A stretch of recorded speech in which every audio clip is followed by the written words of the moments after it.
Hello, episode 4-এ আপনাদের সবাইকে স্বাগতম। এপিসোড 4-এর শুরুতে আমরা দেখতে পাই ইভাকে আমাদের মেইন লিড অনেক সাবধানতার সাথে নিয়ে যাচ্ছিল সামনে।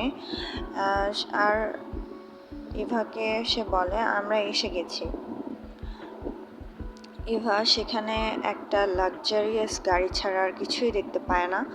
তো সে অনেক পরিমাণে মনে মনে ভাবতে থাকে এটা কি হলো। সে বলতে থাকে এখানে শয়তান কোথায়। সে অনেক ক্ষিপ্ত হয়ে যায়, সে রেগে যায়। সে বলে তুমি বলেছিলে আমাকে শয়তানের সাথে দেখা করাবে। আমাদের মেইন লিড বলে ও তাই, আমি তো সেটা ভুলে গিয়েছিলাম। ইভা অনেক রেগে যায়, রেগে গিয়ে বলে তুমি কি আমার সাথে মজা করার চেষ্টা করছো? আমি একদম সিরিয়াস। আমাদের মেইন লিড ইভাকে বলে দেখো আমি তোমার সাথে মজা করছি না। আসলে শয়তান কখনোই একজন ড্রাঙ্ক মানুষের সাথে দেখা করতে চায় না, কারণ সেই ডিলগুলো অনেক পরিমাণে ভয়ঙ্কর হয়। ইভা বলে আমি ড্রাঙ্ক নই, আমি সত্যি সত্যি শয়তানের সাথে ডিল করতে যাচ্ছি।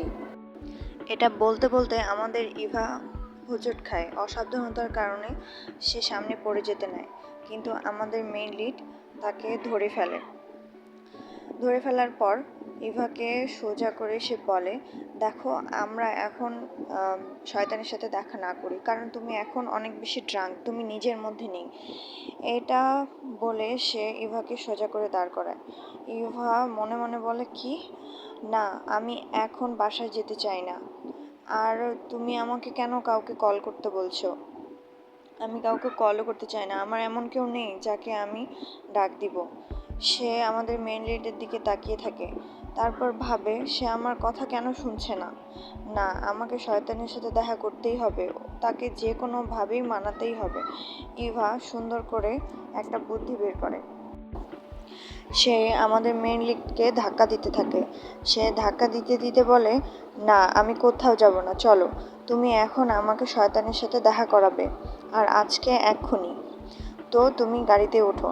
সে ইভা অনেক জোর করে আমাদের মেইন লিডকে গাড়িতে বসায়, আর সেও আমাদের মেইন লিডকে গাড়িতে বসানোর পর সে নিজেও গাড়িতে উঠে সে চুপ করে বসে থাকে। সে ভাবে এখনো কেন তুমি গাড়ি স্টার্ট করছো না। আমাদের ইভার কথা শুনে আমাদের মেইন লিড ইভার দিকে তাকিয়ে থাকে প্রশ্নবোধক দৃষ্টিতে। ইভা বলে কি হলো, তুমি কেন গাড়ি স্টার্ট করছো না? ইভা ভাবতে থাকে এর কি হলো, কেন এই গাড়ি স্টার্ট করছে না। তারপর ইভা বলে কি তোমার কি টাকা দরকার, না হলে কি তুমি টাকা ছাড়া কোনো কাজ করো না?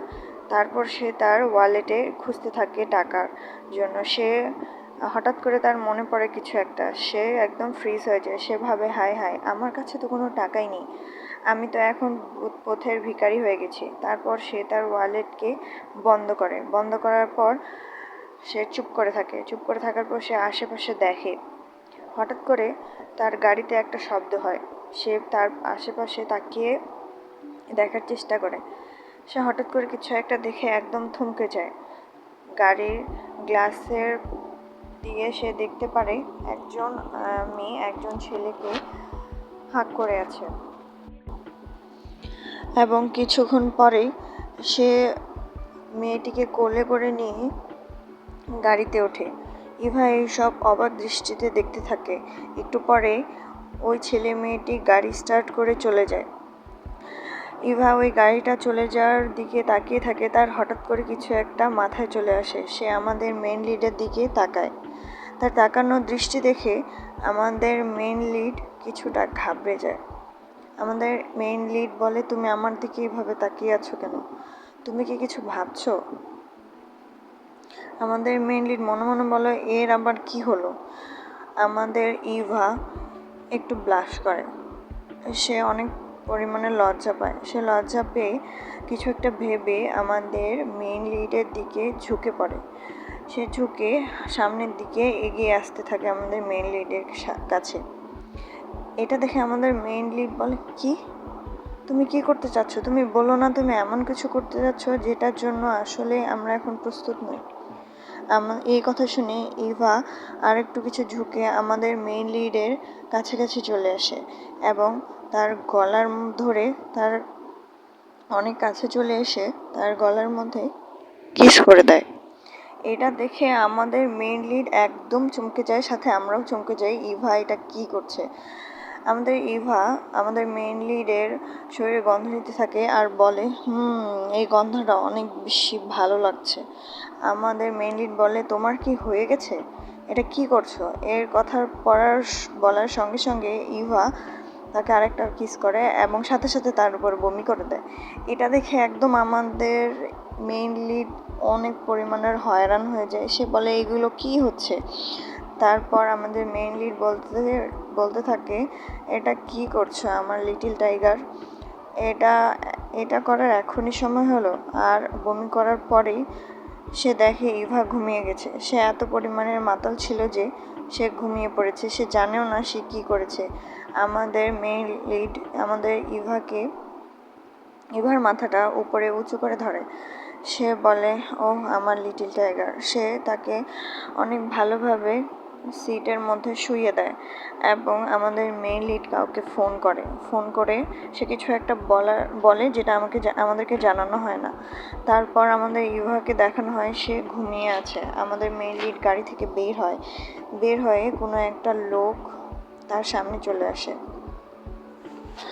আমাদের মেইন লিড কাপড় খোলে, কারণ তার শরীরে বমি করে দিয়েছে ইভা। তো কাপড় খুলে ওই কাপড়টিকে তার সামনের লোকটিকে দিয়ে দেয়। হয়তোবা এটা আমাদের জানানো হয়নি এটা কে, আমার যতটুকু মনে হয় এটা তার অ্যাসিস্ট্যান্ট।